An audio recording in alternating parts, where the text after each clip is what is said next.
तो देश विदेश की 40 खबरों के बाद अब वक्त सबसे बड़ी खबर का, यानी पेपर लीक से जुड़े अपडेट का, और पड़ताल करेंगे हम डिटेल्स में, आप तक पहुंचाएंगे। इसलिए आज एबीपी न्यूज लेकर आया है आपके लिए छात्र संसद।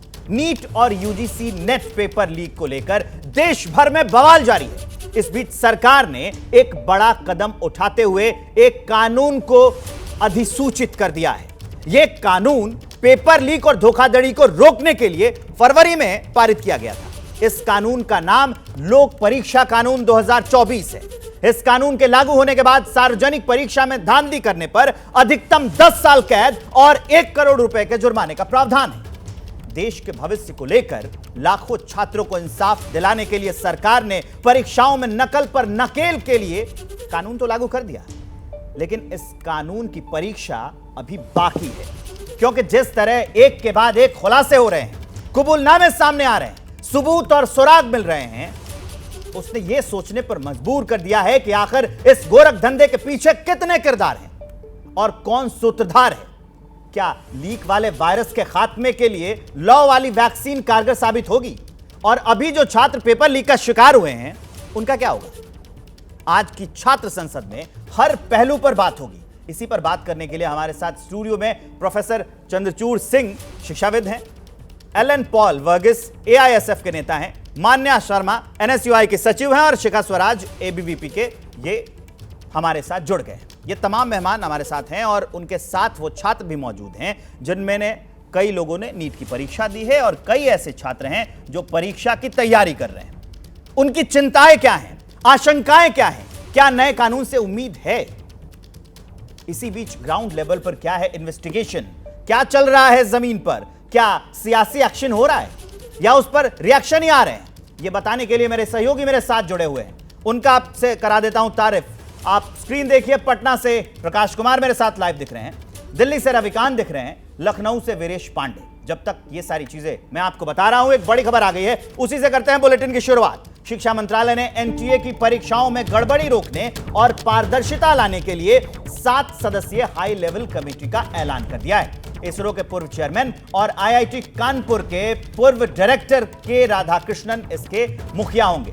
यह कमेटी 2 महीने में शिक्षा मंत्रालय को अपनी रिपोर्ट सौंपेगी। तो यह बड़ा अपडेट हम आपको दे रहे हैं कि एक कमेटी बनाई गई है, 2 महीने के अंदर यह कमेटी रिपोर्ट अपनी सौंप देगी। इसरो के पूर्व चेयरमैन और आईआईटी कानपुर के पूर्व डायरेक्टर के राधाकृष्णन इसके मुखिया होंगे। रविकांत इस खबर को विस्तार देने के लिए मेरे साथ जुड़ गए हैं, सीधा आपको रविकांत के पास ले चलते हैं। रविकांत, और इस कमेटी में कौन कौन होगा ये जरा बताइए। विवेक, ये जो 7 सदस्यीय कमेटी है, इसमें डॉक्टर के राधाकृष्णन पूर्व इसरो के चेयरमैन के अलावा ज्वाइंट सेक्रेटरी होंगे एजुकेशन मिनिस्ट्री के। उनका रहना काफी महत्व का है, क्योंकि उसकी वजह से ये कमेटी काफी आधिकारिक हो जाती है और एजुकेशन मिनिस्ट्री की ओर से एक ज्वाइंट सेक्रेटरी का होना बहुत मायने रखता है। इसके अलावा हैदराबाद के वाइस चांसलर हैं, दिल्ली के आईआईटी के जो प्रोफेसर हैं, डीन हैं स्टूडेंट अफेयर्स के, वो होंगे। मद्रास आईआईटी के भी प्रोफेसर इसमें होंगे और अन्य सदस्य इसमें जो हैं वो इन सारी जो परीक्षाएं हैं उनका काफी एक्सपीरियंस रखने वाली ये टीम है और 2 महीने के अंदर इनको अपनी रिपोर्ट देनी है। इनका जो 3 लक्ष्य है वो एकदम स्पष्ट है। एनटीए नेशनल टेस्टिंग एजेंसी का जो कामकाज है, उसका जो स्ट्रक्चर है, कार्यप्रणाली, उस पर ये अपना सजेशंस देंगे। इसके अलावा जो डेटा प्रोटोकॉल होता है, परीक्षा का जो डेटा प्रोटोकॉल होता है वो कैसे सुरक्षित रहे, इस पर वो अपनी राय देंगे। इसके अलावा जो परीक्षाएं होती हैं उसकी जो प्रक्रिया है उस पर ये कमेटी अपनी राय देगी। इससे एनटीए को जो खत्म करने की बात लगातार कांग्रेस और स्टूडेंट्स कर रहे थे, उस पर शायद लगाम लगे। ठीक है, ये अहम जानकारी आप दे रहे हैं, आप हमारे साथ बने रहिए। एक और सूत्रों के हवाले से बड़ी खबर है, नीट पेपर लीक मामले की जांच कर बिहार पुलिस की आर्थिक अपराध इकाई ने अब तक रिपोर्ट शिक्षा मंत्रालय को सौंप दी है। ये बड़ी अपडेट हम आपको दे रहे हैं कि जो ईओयू थी वो लगातार इस बात की जांच कर रही थी और अब तक रिपोर्ट शिक्षा मंत्रालय को सौंप दी गई है। प्रकाश कुमार मेरे सहयोगी लगातार इस पर नजर बनाए हुए हैं उनके पास आपको लिए चलते हैं। प्रकाश, रिपोर्ट में क्या कहा गया है, इस बारे में कोई जानकारी निकलकर सामने आई है क्या? बिल्कुल, ईओयू ने जो अब तक जांच की है, जांच में क्या क्या बिंदु थे। जांच में पहले था कि क्या क्या साक्ष्य हैं जिस आधार पर ईओयू दावा कर रही है कि ये पेपर लीक का मामला ही है। तो उसमें जो जले हुए प्रश्न पत्र थे वो सबसे बड़ा और अहम सबूत है। उस प्रश्न पत्र के ऊपर जो सीरीज था बुकलेट का, उसका होना और उसका फिर बाद में मिलान हो लेना। इसके अलावा इसकी निशानदेही पर जो लोग गिरफ्तार हुए थे, जिनके पास से एडमिट कार्ड, जिनके चेक बुक्स वो बरामद किए गए थे, और प्लस एक वालिया बयान वैसे सारे आरोपियों के, अभियुक्तों के, जिनके खिलाफ में कार्रवाई चल रही है।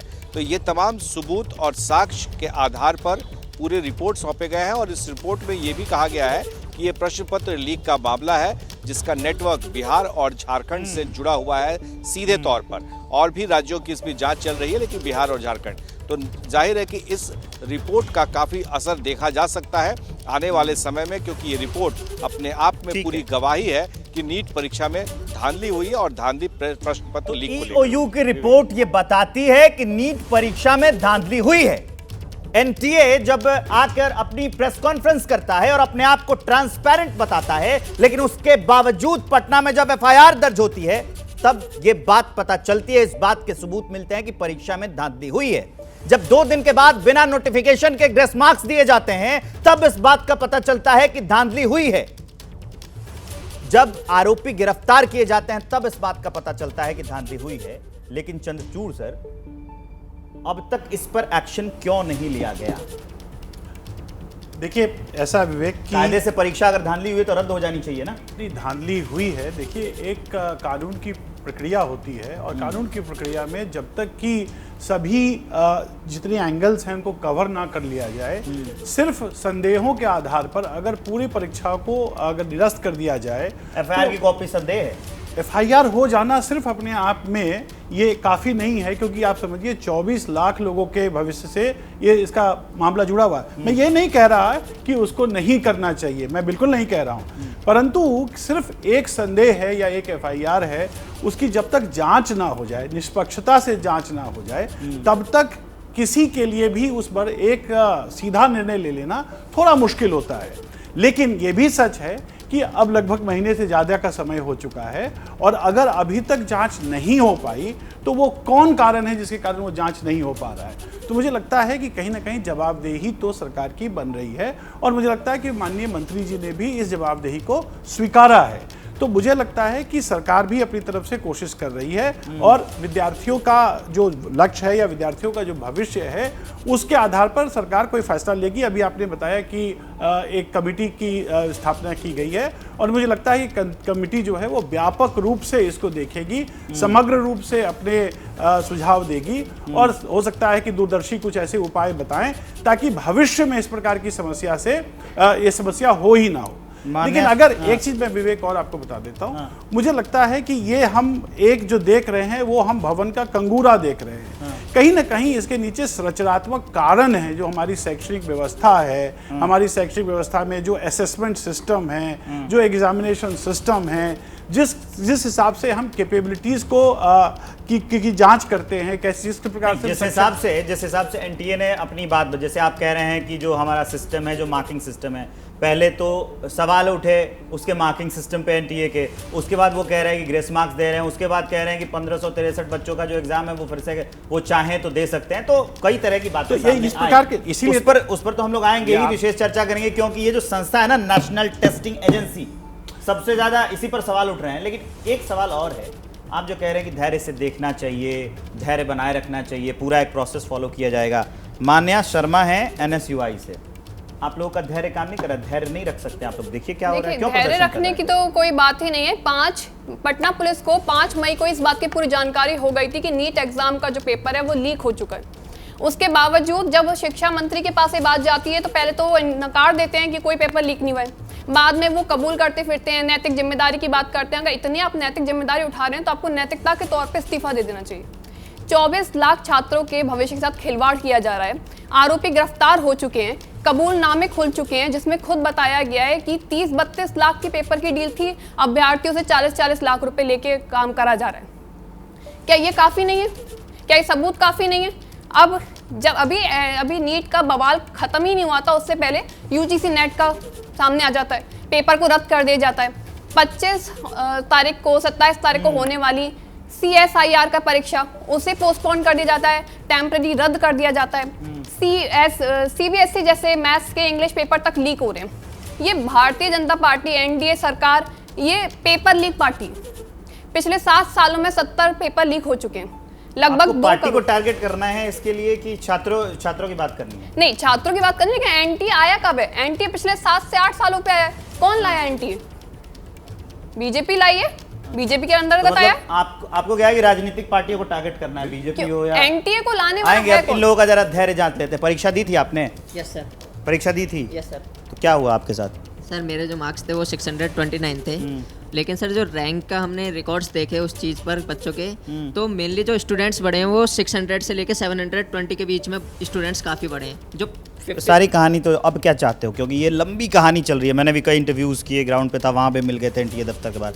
अभी क्या चाहते हैं आप? सर हम चाहते हैं कि जो रीनीट होना चाहिए वो सारे बच्चों का होना चाहिए, और इसकी जो बात है कि रीनीट कब होगा ये जल्दी से जल्दी आना चाहिए, क्योंकि गवर्नमेंट चाहती है कि हम बच्चों को जितना लंबे टाइम तक इनको इस चीज़ से दूर रखें। बच्चे थक जाएंगे, शांत बैठ जाएंगे, मामले को शांत कर देंगे, बट हमें ऐसा होने नहीं देंगे। हम जब तक लड़ेंगे जब तक हमें इंसाफ नहीं मिलेगा। ये बात कहाँ से आई कि गवर्नमेंट यही चाहती है? सपना आया था, किसी ने कहा था? सर काफ़ी टाइम से देख रहे हैं ये जो कार्यवाही चल रही है बहुत स्लो चल रही है, और ये जो अभी कमेटी बनी है ये 2 महीने में रिपोर्ट दी। सर ऐसे ही अगर 2 महीने के बाद ये और इस लाइन का क्या मतलब है कि सरकार चाहती है कि बच्चे थक जाएं, तो ये सपना आया था कि हाँ सरकार चाहती है कि बच्चे थक जाएं? सर जब एग्ज़ाम लीक हो चुका था सर 2004 में 13 या 14 लोगों के पास में एग्ज़ाम पहुंचा था, और 2015 में 44 लोगों के पास वो क्वेश्चन पेपर पहुंचा था, तब एग्ज़ाम वो कैंसिल किया जा सकता है, तो अब क्यों नहीं किया जा सकता सर? आप चाहते हैं कैंसिल हो जाए? अगर एग्जाम कैंसिल हो गया तो मान लो कि कुछ छात्रों के नंबर्स कम आए हैं, कुछ ऐसे भी है ना जो ईमानदारी से, कुछ हैं जो जिन्होंने पेपर खरीद लिया, जिनके पास पेपर पहुंच गया, कुछ ऐसे भी हैं जिन्होंने ईमानदारी से परीक्षा दी है, और वो मुझे लगता है कि 4 महीने से या 3 महीने से जितना भी गैप हुआ है वो अपने पाठ्यक्रम से दूर है ना? तो उनके लिए भी तो समस्या होगी। कभी आप लोगों ने सोचा है? वो आप ही के दोस्त यार भाई होंगे। ये सर ये ना एक बहुत बड़ी समस्या है, क्योंकि 24 लाख में 24 लाख तो नहीं चाहते होंगे ना सर? ये एक्चुअली में बहुत बड़ी समस्या है, क्योंकि आधे से ज़्यादा जैसे हमने मेहनत से करा है, हम 1 महीने से रिलैक्स मोड में है। हम रिलैक्स मोड में इसलिए कि हमारा नंबर आ जाता, हमारे अच्छे खासे नंबर थे, सब कुछ हो जाता, तो हमारे नंबर आ जाते। लेकिन अब रीनीट होगा तो हम लोग पेपर की तैयारी कैसे करें? हमारा तो माइंड नहीं स्टेबल ही नहीं उस हिसाब से, क्योंकि मेंटली प्रेशर बहुत ज़्यादा होता है इस पेपर का। अब उस प्रेशर, अब कुछ लोगों की वजह से सबको देना पड़े, ये तो वैल्यूएबल नहीं है। दबाव ज़्यादा है किस चीज़ का? देखिए अभी हम नीट की तैयारी कर रहे हैं, अगर इनके साथ ये ऐसे होगा तो हम आगे जाके क्या सोचें? हम आप अभी तैयारी कर रहे हैं ना? अभी हम तैयारी कर रहे हैं, तो अगर ये कॉन्फिडेंस ही टूट जाएगा ना यार। ऐसा होगा तो हम तो मनोबल टूट जाए सर, आगे जाके हम क्या करेंगे? आगे जाके क्या करेंगे? आप अभी तैयारी कर रहे हैं? एग्जाम दिया है? तैयारी कर रहे हैं सर। तैयारी कर रहे हैं? रीनीट होना, ये सब देख के कैसा महसूस हो रहा है? लगता है कि इंसाफ मिलेगा सर। अगर जिसने पहली बार मेहनत से तैयारी की तो रीनीट होने के बाद भी वो दोबारा उतनी अंक ला सकता है सर। तो रीनीट होना चाहिए सर सभी के लिए। तो ये मुझे लगता है कि ऐसा वक्त है कि सरकार कोई ऐसा कदम उठाए कि एक मिसाल पेश की जाए। तो इसीलिए मैंने कहा ना कि ये मतलब इतना ऐसा नहीं है कि एक बार कलम उठाया और तुरंत उसका समस्या का समाधान हो जाएगा। देखो मैं अभी यही कह रहा था विवेक जी आपको, ये बच्ची अभी यहाँ यही कह रही थी कि ये बीजेपी द्वारा लाया गया। इसको अगर हम राजनीतिक दल से जोड़ते हैं ना, किसी भी राजनीतिक दल से जोड़ें, तो मुझे लगता है कि वो कहीं ना कहीं उन विद्यार्थियों के एक और बात है, इस बात और इस बात का कॉन्ट्रडिक्शन मैं आप सब लोगों से चाहूंगा। पहले मैं एक तथ्यात्मक, नहीं ये यहाँ पे एक करेक्ट करता हूं मैं, इन लोगों को भी लपेटूंगा। तथ्यात्मक बात है, पहले मेरी एक तथ्यात्मक बात आपको बता दूं कि ये जो NTA है ये दरअसल 2010 में एक कमेटी आई थी, और 2010 में बीजेपी की सरकार नहीं थी, कांग्रेस की सरकार थी। ठीक है। उसके बाद इसका टास्क फोर्स जो बना हुआ था 2013 का है। ठीक है। 2014 में ये सरकार आई और ये सरकार ने इसको घोषित कर दिया और इसकी स्थापना हो गई 2017-18 से ये कार्य कर रहा है। 2017 से काम कर रहा है। तो मेरा कहने का मतलब है ये क्यों लाया गया था? समस्या उससे पहले से चल रही है और उस समस्या के निराकरण के लिए इसकी स्थापना की गई थी। ये ठीक है कि ये भी उस रूप में सफल नहीं हो पाया, और उसका कारण ये है कि हमारे पूरे देश में शिक्षा व्यवस्था की एकरूपता नहीं है। अब अगर शैक्षणिक व्यवस्था एक रूपी नहीं है, नहीं तो अगर मानकों की संस्था की कल्पना ही इस बात पे की जाती है कि ये आएगी और अच्छे तरीके से एग्जाम लेगी, और वही नहीं कर पाती है। इसलिए अगर आपने तो सिर्फ फिर कंगूरा बना दिया वो और तो वही नीचे बात है ना अगर कि मैंने आधार एक जगह कहीं व्यंग पढ़ा था राग दरबारी में कि इतने सारे काम है कि सारे काम ठप पड़े। ठप जाते हैं, तो वो नीचे जब तक आपका बेस स्ट्रांग नहीं होगा, जब तक संरचनात्मक रूप से आप उसका सुधार नहीं करेंगे, सिर्फ ऊपर से संरचनात्मक सुधार, ये छात्र संगठनों पर भी हम आते हैं, जो ये बात होती है कि जितने छात्र संगठन है वो आगे जाकर किसी मतलब राजनीतिक पार्टी से जुड़े हुए हैं। कोई एबीवीपी का नेता है, उम्मीद कर सकते हैं कि वो आगे जाएगा तो बीजेपी में जाएगा। जो ये आयसा वाले हैं या फिर एनएसयूआई वाले हैं या दूसरे छात्र संगठन, वो उम्मीद करते हैं कि भाई वो या तो लेफ्ट की किसी पार्टी में जाएंगे या कांग्रेस में जाएंगे। लेकिन यहाँ पर सवाल ये बनता है कि ये लड़ाई जब छात्रों की लड़ रहे हैं तो आखिरकार छात्रों के हक की बात कितनी करते हैं। बड़ी खबर जो आ रही है उत्तर प्रदेश के कुशीनगर से। सूत्रों के मुताबिक यूजीसी नेट परीक्षा पेपर लीक मामले में सीबीआई ने अपनी जांच तेज कर दी है। सीबीआई की टीम ने कुशीनगर में एक अभ्यर्थी से पूछताछ की जिसने यूजीसी नेट की परीक्षा दी थी। सीबीआई को शक है कि पेपर के कुछ अंश उसने टेलीग्राम में पोस्ट किए थे। अभ्यर्थी ने दिल्ली और लखनऊ में रहकर भी तैयारी की थी। ये बड़ी अपडेट आ रही है कुशीनगर से। वीरेश पांडे जुड़ गए मेरे साथ इस खबर को विस्तार देने के लिए। वीरेश, कौन है वो अभ्यर्थी, इसके बारे में क्या सूचना? देखिए, अभ्यर्थी का नाम है निखिल और पड़रौना कोतवाली में उससे पूछताछ कर रही है दिल्ली से आई सीबीआई की टीम। और यूजीसी नेट के बीच जो धांधली हुई है उसमें उसे आरोपित माना गया है और ऐसे में उससे पूछताछ की जा रही है। उसने कोटा में रहकर पढ़ाई भी की है, तो कुशीनगर जिले के पड़रौना कोतवाली में उससे पूछताछ की जा रही है। जिस तरीके से ये धांधली और ये बातें सामने आ रही हैं, हमारे साथ लखनऊ में जो परीक्षार्थी हैं वो भी हैं, उनसे बात कर लेते हैं। भाई साहब, ये बताओ कि जो अभी कानून भी आया, सरकार ने कानून लाया और ये धांधली और ये, इससे आप क्या कहना चाहेंगे इस पे? सर देखिए, कानून तो सराहनीय है, पर एक इसका इम्प्लीमेंटेशन भी अच्छे से होना चाहिए, क्योंकि इसके पहले भी झारखंड सरकार ने भी विधानसभा स्तर पे उन्होंने पेपर लीक का कानून बनाया था, पर हम लोग एसएससी सीजीएल का एग्ज़ाम हुआ पर उसका कोई इम्प्लीमेंटेशन नहीं हो पाया, जिससे कि आज भी वहाँ के आरोपी नहीं पकड़े गए हैं। तो आज क्रियान्वयन जो है वो सबसे महत्वपूर्ण है। क्या कहना चाहेंगे जिस तरीके से कानून सरकार ने बनाया है उसको लेकर? सर, कानून तो बनाया है, बहुत देर में बनाया है। इससे पहले वजह एनटीए 2017 में आ गई थी और ये पेपर लीक के प्रॉब्लम पहले से भी चल रहा है, एनटीए से बनी तब से चल रहा है लगातार। और एनटीए की ये है कि वो मानने से, स्वीकार करने से भी काफ़ी बाज नहीं आते, मानते ही नहीं कि पेपर लीक हुआ। जैसे अभी हम लोग का आरओ का हुआ था, उससे पहले हम लोगों ने वहाँ पे काफ़ी 1 महीने तक धरना किया।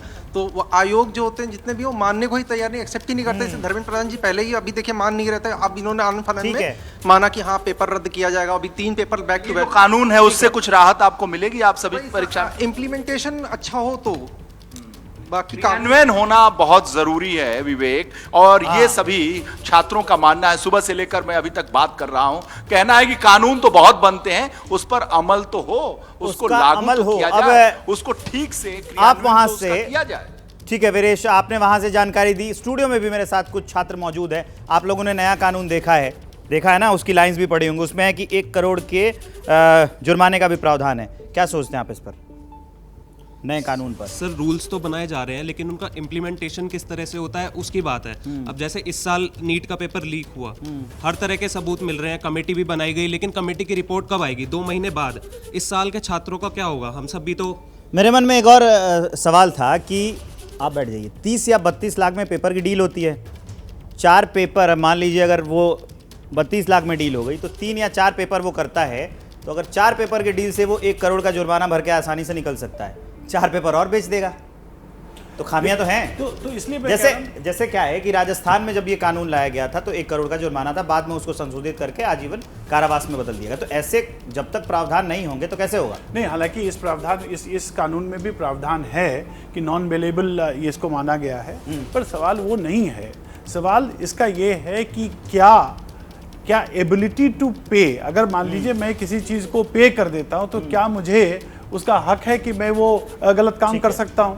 तो क्राइम को अगर हम सिर्फ इससे जोड़ देते हैं तो उससे कोई बहुत लाभ होता नहीं। कोई लाभ नहीं होता। ये मैं जब चर्चा चल रही थी, आपने उस समय मुझे भटका दिया था रोकने से। मैं उनसे पूछने वाला था कि ये जैसे है वो छात्र विंग है एनएसयूआई, वो जिम्मेदार ठहरा रही सरकार को, आप इसके लिए किसको जिम्मेदार मानती हैं? देखिए, जो परेशानी है वो एनटीए के साथ है। ठीक है। इससे पहले जैसे सर ने भी बताया कि 2010, 2014, मैं भी चाहूँ तो बोल सकती हूँ कि 2010 में बना, 13 में ये हुआ, 14 में से 17 से वो एग्ज़ाम्स करवा रहा है। But this is not solution that I am talking about.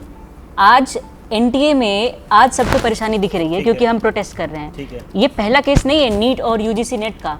इससे पहले क्योंकि ये बवाल हो गया, 24 लोग छात्र थे तो ये न्यूज़ में आ गया। परिषद पहले से कह रही है, आज से 1.5 साल पहले हमारा प्रेस रिलीज है, वो जाके पढ़िए कि इसमें धांधली हुई है और एनटीए का जो अंदर का जो भ्रष्टाचार है उस पर कार्रवाई करें। कोई सुन नहीं पाया क्योंकि वो मीडिया में न्यूज़ नहीं था, क्योंकि ज़्यादा लोग उस पर बोल नहीं रहे थे। और ये सिर्फ दिल्ली में प्रोटेस्ट हो रहा है तो वो लुटियंस जो उनको दिख जाएगा, ठीक है, कि दिल्ली में तुरंत कैमरा पहुंच गया, माइक पहुंच गया। केरल में भी हो रहे हैं, नॉर्थ ईस्ट में भी हो रहा है, कश्मीर में भी हो रहा है, सुदूर इलाके में वहाँ भी नीट एस्पिरेंट्स आप लोगों ने कितने प्रोटेस्ट किए? जेएनयू में, क्योंकि मैं जेएनयू से हूँ, जिस दिन ये न्यूज़ आई उसके अगले दिन हमने प्रोटेस्ट किया, हमारा पोस्टर आया।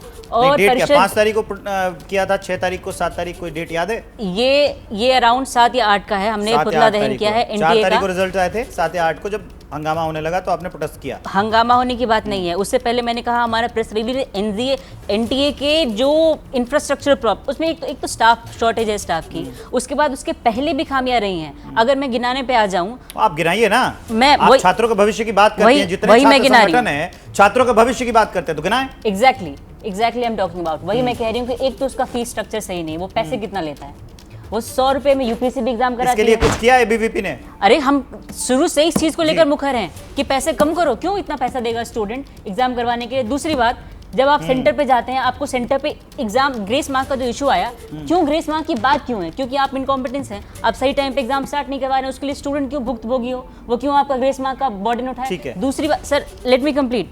जब सेंटर पे जाते हैं ना पानी पीने की सुविधा है, ना अच्छे से एग्जाम हो रहा है, जब हम अपना बैग भी रखते हैं, क्योंकि मैं स्टूडेंट हूँ, मुझे पता है, इनफैक्ट जब मैं बैग रखने जाऊँ तो अपना पैसा देख के बैग रख रहे हैं, वो तो एक अलग ही स्कैम चल रहा है उसमें कि 50 रुपए 60 रुपए जिसकी जितनी मर्जी हो रही है वो पैसा ले रहा है वहाँ पे। इसका जवाब भी तो आप लोगों को कब पता चला इसके बारे में, कब प्रोटेस्ट किया, कितने प्रोटेस्ट किए? हम जब ये न्यूज़ हो गया उसके 2 दिन बाद हम दिल्ली में प्रोटेस्ट किया। डेट क्या थी याद नहीं है, 2 दिन 3 दिन 2-3 दिन बाद हम शास्त्री भवन पे प्रोटेस्ट किया। अभी आज पूरे हमारे डिस्ट्रिक्ट लेवल्स पे, स्टेट लेवल्स पे, हर स्टेट में हर सेंट्रल ऑफिस के सामने अभी हमारा संगठन का प्रोटेस्ट चल रहा है नीट और नेट इश्यूज को लेके। एक कलेक्टिव कैंपेन हम अभी कर रहे हैं, तो वही बात। तो अभी क्या चाहते हैं आप? कोई सॉल्यूशन पे पहुंचे? कोई छात्र संगठन कोई सॉल्यूशन पे पहुंचे हैं अभी तक भारत के? देखो बात ये है कि जब एनटीए का आप देख लो, एनटीए का स्ट्रक्चर क्या है। असल में उसको हम बोल नहीं सकते कि उसको एक स्ट्रक्चर है।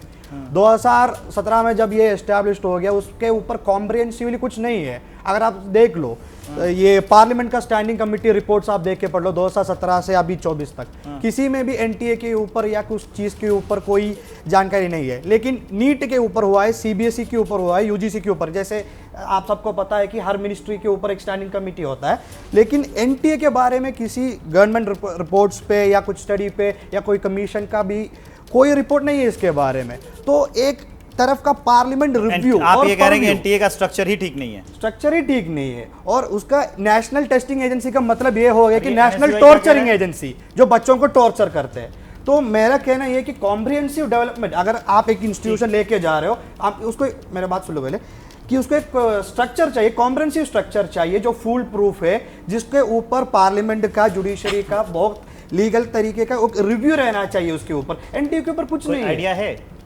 नहीं आइडिया देखो, आप यूजीसी को देख लो, यूजीसी एक्ट के थ्रू एस्टैब्लिश किया है। मैं ये नहीं कह रहा कि एनटीए को एक्ट बनवाना है, कुछ नहीं करना है, लेकिन एक कॉम्प्रिहेंसिव डेवलपमेंट एक इंस्टीट्यूशन के ऊपर। मान्या शर्मा, एनटीए के बारे में आपको भी लगता है कि स्ट्रक्चर में ही खामियां हैं? बिल्कुल, स्ट्रक्चर में खामियां हैं। सबसे पहली बात तो ये है कि जब एनटीए का लगातार अभी नीट हो गया, यूजीसी हो गया, सीएसआईआर हो गया, तो इसके ऊपर ये कानूनी कार्रवाई क्यों नहीं हो रही है? अब हमारे जब सुप्रीम कोर्ट ने ये साफ साफ एनटीए को नोटिस देते हुए कहा है कि अगर 1% भी किसी पेपर में लीक की या धांधली की आशंका होती है या वो लीक हो जाता है तो तुरंत उसका री एग्जामिनेशन कराना चाहिए। तो नीट का री एग्जामिनेशन क्यों नहीं? अभी 6 जुलाई को काउंसलिंग होने वाली है, उसको रोका क्यों नहीं जा रहा? उसके ऊपर कोई बात क्यों नहीं कर रहा है? तो मामला सुप्रीम कोर्ट में है ना? सुप्रीम कोर्ट में जैसे आप यूजीसी नेट को मिनिस्ट्री ऑफ एजुकेशन चाहे एनटीए चाहे तो उसने ये बात छात्रों से जुड़ी है, तो मुझे लगता है कि छात्रों से सबसे पहले पूछना चाहिए कि अभी जो काउंसलिंग चल रही है लगातार, आपने एग्जाम दिया था अब की बार, तो काउंसलिंग मान लीजिए अगर काउंसलिंग ये रोकी नहीं गई, काउंसलिंग चलती गई, तो छात्र तो चले जाएंगे, फिर क्या होगा? हाँ सर अरे तो वही है ना, जब अगर काउंसलिंग एक बार शुरू कर दी तो ये तो कह देंगे कि हरे बच्चों का भविष्य खतरे में है, हमने उनको एडमिट कर लिया है, हम उन्हें कैसे बनाएंगे, तो उसकी भी 2-3 महीने उसी पे लगे रहेंगे कि भाई उनका तो फ्यूचर बर्बाद हो जाएगा। बाकियों की वो सोच अभी भी नहीं रहे हैं, और 6 जुलाई को उन्होंने काउंसलिंग इसलिए भी नहीं रोका क्योंकि उनको लग रहा है कि जो बच्चे अच्छे मार्क्स ले आए हैं उनका फ्यूचर खराब हो जाएगा, बस उन्हें काउंसलिंग रुक जानी चाहिए थी। हाँ बिल्कुल। छात्र हैं आप, एग्जाम दिया था? मैंने नेट का एग्जाम दिया था। जैसे कि आपने देखा नेट को इन्होंने तुरंत खत्म कर दिया, पर नेट में मैं पहले नीट वाले से पूछ लेता हूँ, आपने नीट दिया था काउंसलिंग, फिर मैं आपके पास आता हूँ नेट को लेकर। हाँ जी, काउंसलिंग पे बिल्कुल स्टे लगना चाहिए, और सरकार नियम बना रही है, पर यह 100% गारंटी है कि वो नियम तोड़ने वाले नियम तोड़ेंगे। इसीलिए हम स्टूडेंट्स को कुछ ऐसा दिख नहीं रहा है कि सरकार हमारे लिए कर रही है। यहाँ पे कह रहे हैं कि कोर्ट में मामला है, पर जिस दिन परीक्षा हुई थी उस दिन शाम से ही रिपोर्ट्स में आ गई थी कि लीक हो गई है, तो तभी से कार्रवाई क्यों नहीं की गई जो हमें रिजल्ट के बाद कोर्ट में जाना पड़ा। हम कितना धैर्य रखें? आपको क्या लगता है काउंसलिंग रुक जानी चाहिए? आप पहले बताइए, नीट वाले नेट वाले हैं? नेट वाले हैं। आप नीट वाले हैं ना? सर काउंसलिंग बिल्कुल रुक जानी चाहिए, क्योंकि अगर बच्चों को कॉलेज मिल गया और वो फीस ले लेंगे, वो लोन ले लेंगे, फिर उसके बाद अगर सरकार कहती है कि अब रीनीट होगा तो ये ऐसे कैसे चलेगा सर? तो नीट के बच्चों का ये कहना, अभी आप लोगों के पास मैं आता हूँ कि नेट में क्या है। अब आपको क्या लगता है कि नेट के लिए आगे क्या किया, क्योंकि परीक्षा तो रद्द हो गई है? रद्द हो गई है परीक्षा। जैसे आपने देखा नीट का परीक्षा इन लोगों ने रद्द नहीं किया, और क्योंकि पर नेट का तुरंत कर दिया, मतलब कि कुछ समय लगा, तो ये पूरा की पूरा कोचिंग माफियाज को बचाने का जिम्मेदारी है कि फिर से रीनीट नहीं होगा। कुछ लोगों को सिलेक्ट कर लिया, आपको नेट खत्म करने में सेकंड्स लगता है, जबकि इतना कोई लीकेज का बात नहीं हुआ, क्योंकि इसके बच्चे ज्यादा कोचिंग नहीं करते। हाँ, बच्चे कोचिंग से पढ़ाई करते हैं। हायर एजुकेशन का बात है। और एनटीए के स्ट्रक्चर पे जो बहुत सारी बातें हो रही थी और एबीवीपी के साथी ने बोला, तो एनटीए का जो चीफ है वो भी एबीवीपी का ही है, और आपका जो प्रोटेस्ट था उसमें आप एनटीए को बख्तियार खिलजी बोल के प्रोटेस्ट कर रहे थे। आपने ज़्यादातर सरकार पे कोई सवाल नहीं पूछा कि सरकार की क्या कमियां हैं। एनटीए का आपने अगर देखा होगा कि उल्टा सब चल रहा है, कि पहले अब सीबीटी होता था कंप्यूटर पे, इन्होंने पेन एंड पेपर लेने लगे हैं। तो जिस तरीके से व्यवस्था है ना कि हमें बोला जा रहा है आगे ले जाने का, विश्व गुरु का, ये पीछे ले जा रहे हैं। तो इसी का समस्या है जो आप चारों तरफ देख रहे हो। आपने भी नेट दिया था? जी, हमने भी नेट दिया था। एक बात हमें समझने की ज़रूरत है, ये जो पेपर लीक का मामले हमारे पास सामने आ रहे हैं, ये एक मामला या 2 मामला नहीं है, इस तरीके से लगातार मामले हुए थे। मैं आपको एक उदाहरण देता हूँ, पिछले बार DU CUT LLB का जो एग्ज़ाम हुए तो उसमें इसी तरीके मामले थे। एक ही सेंटर से कई लोग क्या कहते हैं टॉप किए थे, और वो ABVP के लोग थे। LLM में अक्षत दहिया वो टॉप किया था, वो बंदा। आप भी किसी छात्र संगठन से? देखिए, हम किसी छात्र संगठन से है कि नहीं, हम नेट का एग्जाम दे के आए हैं, और हैं या नहीं है पहले ये बताइए, फिर आगे की बातचीत तो हम करते रहेंगे। बताइए। हाँ, मैं क्या कहते हैं SFI से हूँ, स्टूडेंट फेडरेशन ऑफ इंडिया से हूँ। और देखिए, अगर आप छात्र संगठन से हैं कि नहीं है, लेकिन जो बात है, जो सच्चाई है, उस सच्चाई को तो हम बात रखेंगे। छात्र संगठन से जुड़े हैं आप? बोला तो मैं student federation of India SFI से। अच्छा, SFI से जुड़े हुए हैं। हाँ, तो एक बात मैं अपनी बात रख ले रहा हूँ। और यहाँ पे हम जो कई सारी बातें रख रहे हैं, हमें लग रहा है सिर्फ पेपर लीक की मामला, यहाँ पे और भी गहराई वाली दिक्कतें हैं। जो नीति लाई गई है हम उस पर सवाल नहीं कर रहे हैं, जो सिस्टमेटिक इसमें दिक्कतें हैं उस पर हम सवाल नहीं कर रहे हैं। मेरा ये है कि नई शिक्षा नीति पे ABVP ने क्या किया, बीजेपी ने क्या किया। नई शिक्षा नीति किसने लाया? ABVP क्या कहते हैं, बीजेपी ने लाया। NTE को किसने एस्टेब्लिश किया? ठीक है। बड़ा सवाल यहाँ पर ये भी है, इन्होंने जो नया एक एंगल दिया कि आपने एक बार में नेट खत्म कर दिया, नीट में। देखिए, नेट और नीट दोनों ही पारदर्शी होने चाहिए, ये तो बिल्कुल सही है, पर एक बात ये भी है कि नीट का संबंध काउंसलिंग से है, नेट का संबंध ओपन एंडेड है, तो इसलिए उसको भी ध्यान में रखना होगा। समस्या ये नहीं आ रही है, ये जो कह रहे हैं ये भी ठीक कह रहे हैं। समस्या ये है कि जब आपने NTA बनाया साहब, तो NTA बनाया था आपने एक उद्देश्य के लिए, और उद्देश्य ये था कि पूरे इंडिया में एक स्टैंडर्डाइज्ड सिस्टम ऑफ टेस्टिंग होगी, राइट? और ये बनाया था किसके आधार पर? तो अमेरिका में ETS है, एजुकेशन टेस्टिंग सर्विस, उसके आधार पर बना दिया गया। लेकिन नीचे जो व्यवस्था है वो वही रह गई, स्कूलों में सेंटर वही रह गए, इन्विजिलेटर्स वही रह गए, जो कोऑर्डिनेटर्स है वही रह गए। तो अल्टीमेटली जब स्ट्रक्चर आपका वही है, ऊपर एक संस्था आप ला देने से क्या वो उन सभी उद्देश्यों की पूर्ति हो जाएगी? नहीं होगी। तो मुझे लगता है कि अब इसके सॉल्यूशन पर भी बात करनी चाहिए। क्या होना चाहिए? छोटा रखिएगा। सबसे पहले NTA पे कार्रवाई करके NTA को बैन कर देना चाहिए। क्या होना चाहिए? NTA को भी नहीं, हर सेंट्रलाइज्ड एग्जाम को बैन करना चाहिए, चाहे नीट हो, नेट हो, जो भी हो, इसको कैंसिल करके डिसेंट्रलाइज्ड मॉडल लाना है, और एजुकेशन को कंकरेंस से वापस स्टेट। डिसेंट्रलाइज्ड मॉडल लाने का मतलब जरा एक्सप्लेन करिए। मैं आपको बताता हूँ। देखो, अभी कंकरेंट लिस्ट में है एजुकेशन, ठीक है, अब हर एग्जाम सेंट्रलाइज्ड है, इसको सेंट्रलाइज करने का, डिसेंट्रलाइज करने का मतलब है हर स्टेट के साथ, हर पॉलिसी के साथ कंसल्ट करके एक प्लान, होलिस्टिक मॉडल बना के उसको इंप्लीमेंट बनना चाहिए। क्या करना चाहिए अब? जो स्टूडेंट्स अभी भुक्तभोगी हैं पहले इनके साथ न्याय करो, उसके न्याय बाद में क्या करो, न्याय तो सब मांग रहे हैं। वही तो मैं कह रही हूँ, एनटीए में जो करो क्या? खामियां हैं, एनटीए में जो खामियां हैं, पेपर कैसे लीक आउट हो जा रहा है, जिनको अपने पैसे की हनक है कि वो सबकी मेहनत 5-5 हजार रुपए में बेच दे रहे हैं, उन पे पहले नकेल एक बार में नीट वाले छात्र बताएं क्या करना चाहिए हो जाएगा। और एनटीए वाले, ये जो नेट वाले हैं वो एनटीएम को खत्म करो, एनटीए खत्म करो। मैं भी कुल मिला के ये जो एनटीए संस्था है उसकी कार्यप्रणाली पर सवाल उठ रहे हैं और वही सवालों के घेरे में हैं।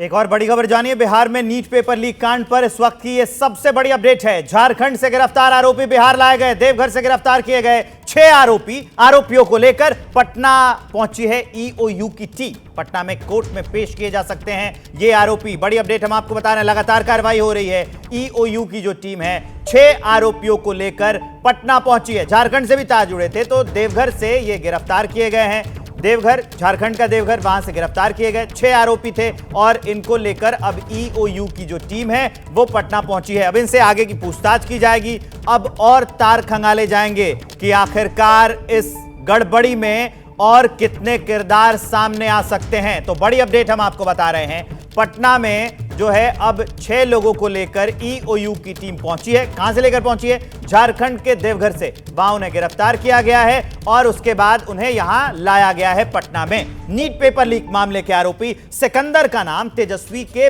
पीएस से जुड़ने पर सियासी पारा हाई हो गया है। बीजेपी लगातार तेजस्वी पर वार कर रही है तो तेजस्वी भी किंग पिन कहे जा रहे संजीव मुखिया को लेकर बीजेपी को घेर रहे हैं। सुनिए। एक इनका सबसे अहम जो मुखिया है संजीव मुखिया करके, अब हम जांच एजेंसियों से अपील है कि संजीव मुखिया की जांच करें।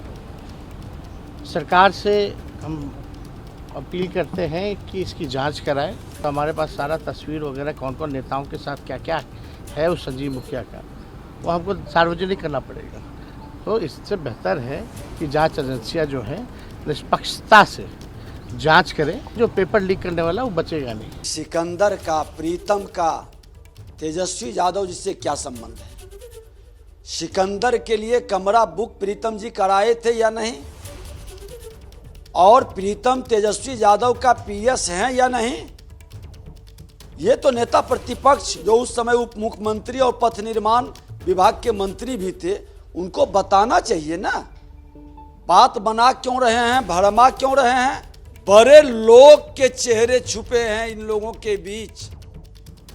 तो यही वार पलटवार और एक दूसरे पर आरोपों के चक्कर में अभी तक ये पूरा मामला रुका हुआ है, स्पष्ट नहीं हुआ है कुछ भी। यूपी में हार के बाद बीजेपी में जबरदस्त रार है। बड़ी और ताजा खबर यह है कि संजीव बालियान ने गृह मंत्री अमित शाह को चिट्ठी लिखी है। बालियान ने उनके ऊपर लगाए गए आरोपों की सीबीआई जांच की मांग की है। बालियान पर पूर्व बीजेपी विधायक संगीत सोम ने आरोप लगाए थे।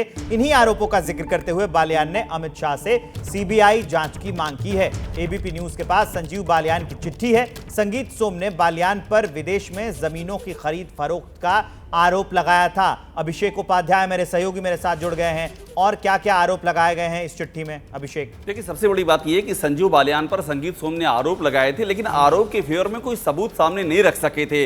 संजीव बालियान पहले से कहते आए हैं कि संगीत सोम के चलते जो नुकसान हुआ है और नुकसान बीजेपी को बड़ा हुआ है उस पूरे इलाके में, जो ठाकुरों की पंचायत हुई है और जो उसके परिणाम आए हैं, इसके मद्देनजर संजीव बालियान ने केंद्रीय गृह मंत्री अमित शाह को चिट्ठी लिखी और क्लियर कहा है कि सीबीआई जांच करा लीजिए या कोई भी जांच करा लीजिए, मैं तैयार हूं।